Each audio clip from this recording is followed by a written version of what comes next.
This channel does not promote any violent, harmful, or illegal activities. All content provided by this channel is meant for an educational purpose only. Top quality और consistent performance के लिए सिर्फ silver pump नाम याद रखना। যাদবপুরে শিক্ষামন্ত্রী ব্রাত্য বসুর উপর হামলা, সেটিং তত্ত্ব শুভেন্দু অধিকারীর। মন্ত্রী কর্মসূচি করতে এলে পুলিশের ব্যবস্থা থাকবে না কেন প্রশ্ন তুলেছেন বিরোধী দলনেতা। হিন্দু ভোট কাটতে সিপিএম কে নামিয়েছে তৃণমূল, দাবি করছেন শুভেন্দু অধিকারী। যাদবপুরে তো ব্রাত্য বসু অতিবাদের দ্বারা আক্রান্ত গট আপ সেটিং ইয়েস কেন সবাই জানে মন্ত্রী কর্মসূচি করতে আসবেন কেন এক নম্বর কর্মসূচি যদি করতে আসেন পুলিশের ব্যবস্থা থাকবে না কেন ফুল সেটিং হিন্দু ভোট কাটবো মমতাকে রাখবো ইয়েস হিন্দু ভোট ভাগার জন্য সিপিএমকে নামিয়েছে 12টা লোকসভা সিট জিতেছে হিন্দু ভোট জিতে। শুভেন্দুবাবু এটা তৃণমূলের মুখপাত্র হিসেবে বলছেন না বিজেপির মুখপাত্র হিসেবে বলছেন, এটা আগে বুঝে নিতে হবে।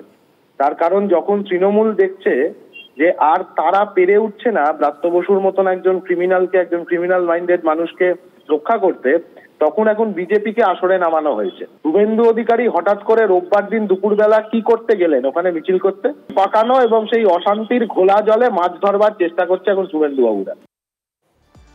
এদিকে এরই মধ্যে যাদবপুরকে হুঁশিয়ারি আরো এক বিজেপি নেতার। 8 ঘন্টা সময় পেলে যাদবপুর ঠান্ডা করে দেব হুঙ্কার দিয়েছেন ওন্দার বিজেপি বিধায়ক অমরনাথ শাখা।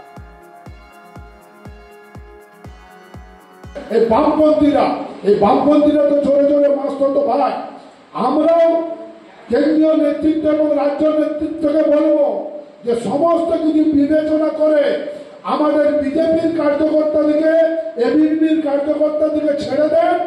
8 ঘন্টার মধ্যে আমরা যাদবপুরকে ঠান্ডা করে দেবো। আমরা ভারতীয় জনতা পার্টি করি, আমরা কারো মুখাপেক্ষি হয়ে করি না। যে অশান্তির বাতাবরণ চলছে সেইখানে আপনারা টিভি খুললেই আপনারা দেখতে পাবেন। অমরনাথ শাখার এই বক্তব্যের পরপরই বিতর্ক শুরু হয়েছে। বিতর্ক চললেও নিজের বক্তব্যে এখনো পর্যন্ত অনড় রয়েছেন বিজেপি বিধায়ক। যা ঘটছে এটার হুঁশিয়ারির কি আছে? যাদবপুর আমাদেরকে 8 ঘন্টা ছেড়ে দেয়, আমরা রাজ্য কেন্দ্রীয় নেতাদের সাথে বলবো 8 ঘন্টার মধ্যে যাদবপুর ঠান্ডা হয়ে যাবে। কারণ এটা তৃণমূল আর সিপিএম এর একটা কোলাকুলি চলছে। আজকে সারা পশ্চিমবাংলায় যেমন ভোটের সময় কোলাকুলি হয়েছে, এবারেও ওই তৃণমূল আর সিপিএম ওইখানে যাদবপুরে কোলাকুলি খেলছে। বিজেপি যদি ক্ষমতায় আসে বা ধরুন মোদী সরকার যদি আর কয়েক বছর ক্ষমতায় থাকে, তাহলে খালি যাদবপুর বলে না, মানে গোটা দেশের সমস্ত বিশ্ববিদ্যালয়, সমস্ত স্কুল কলেজ ফাঁকা হয়ে যাবে। কেননা ছেলেমেয়েরা বুঝে যাবে যে এই দেশে আর পড়াশোনা করে লাভ নেই। ওই কদিন আগে একজন আইআইটি পাস ওই কোন এক বাবাকে দিলেন, আইআইটি বাবা কুম্ভ মেলায় ঘুরে বেরিয়ে গাঁজা খাচ্ছিল। ও আইআইটি পাস করে চাকরি বাকরি পায়নি, কুম্ভ মেলায় ঘুরে বেরিয়ে গাঁজা খেয়ে পড়েছিল। সেরকম যাদবপুর সহ গোটা ভারতের সমস্ত ইউনিভার্সিটির ছেলেমেয়েরাই তখন তাই করবে। মোদীর জমানায় পড়াশোনাও আর হবে না, চাকরি বাকরিও হবে না, কিছুই হবে না, এইসব করে বেড়াতে হবে। কিন্তু আশা করছি মানুষ সেই দুর্দিন আসতে দেবে না। না 7 তেলও পুড়বে না, রাধাও নাচবে না, বিজেপি ক্ষমতাতেও আসবে না, যাদবপুর ফাঁকাও হবে না। বরং আমি বিজেপির বিধায়ককে এইটুকু বলবো যে আপনাদের তো বিজেপির বিধায়কের ঘরটা সব ক্রমশ ফাঁকা হয়ে যাচ্ছে। একসময় ওই ঘরে 2021-এর ভোটের পরে 77 জন বিধায়ক ছিল। এখন তৃণমূলে যেতে যেতে রোল কল করলে হয়তো এখন 30-35 জন বিধায়ক পড়ে আছে, বাকি সব তৃণমূলে চলে গেছে। আপনাদের বিধায়ক সংখ্যাটা ফাঁকা হয়ে যাচ্ছে কেন? 77টা আসন জেতার পর ওইটা নিয়ে ভাবুন। যাদবপুর কেন ফাঁকা হবে, কবে ফাঁকা হবে, ওই নিয়ে দুশ্চিন্তা করতে হবে না।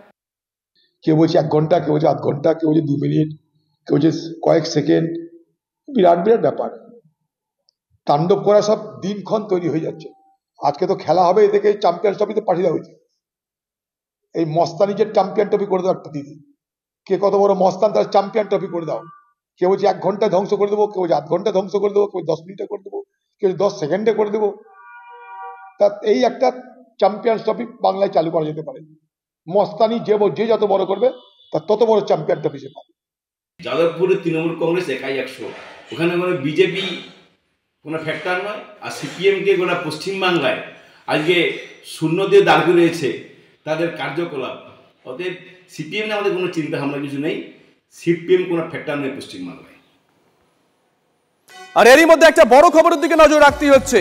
জট কাটাতে আগামীকাল যাদবপুর বিশ্ববিদ্যালয়ে বৈঠক, সহ উপাচার্য রেজিস্ট্রারের বড় খবর ব্রেক করছি আমরা। ক্যাম্পাসে অচল অবস্থা কাটাতে পড়ুয়াদের আর্জিতে সায় বিশ্ববিদ্যালয় কর্তৃপক্ষের তরফে। সুমন আমাদের সঙ্গে টেলিফোনে রয়েছেন, আমাদের সহকর্মী সুমন। কখন হতে চলেছে এই বৈঠক, কে কে থাকবেন বৈঠকে? দেখো, বেলা 11:30টায় এই বৈঠক হবে এবং এই বৈঠকে সহ উপাচার্য এবং তার সঙ্গে দুজন ডেপুটি রেজিস্ট্রার এবং সব ফ্যাকাল্টি ডিনরা থাকবেন। তার সঙ্গে সঙ্গে প্রত্যেক ছাত্র সংগঠনের দুজন করে প্রতিনিধিকে ডেকে পাঠানো হয়েছে। বেলা 11:30টায় এই বৈঠক হবে এবং এই বৈঠকে প্রত্যেক ছাত্র সংগঠন যাবে বলে আপাতত জানা যাচ্ছে। এই বৈঠক থেকে অচলাবস্থা কাটে কিনা সেদিকে নজর থাকবে, তার কারণ উপাচার্য থাকছেন না। উপাচার্য ভাস্কর গুপ্ত, তিনি হাসপাতালে অসুস্থ অবস্থায় ভর্তি থাকছেন। ধন্যবাদ সুমন।